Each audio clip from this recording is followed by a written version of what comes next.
Hey everyone, and welcome back. Today I'll show you how to stop Norton pop-ups in 2026. Step 1. Open the Norton antivirus program on your computer. Step 2. Click on Settings in the top right corner of the screen. Step 3. Enable Silent Mode by clicking on it from the Quick Control section. Step 4.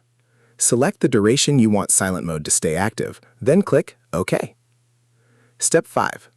Go to Administrative Settings and turn off Report Card. Step 6. Locate Norton Task Notification and turn it off by clicking on it. Step 7.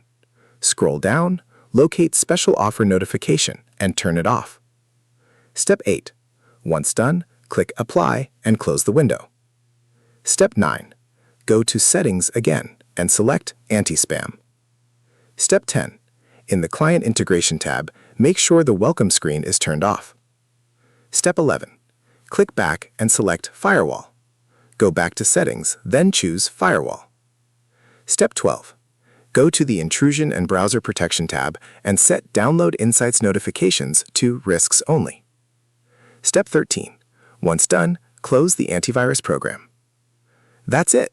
Norton pop-ups should now be disabled. If you found this helpful, leave a like and subscribe.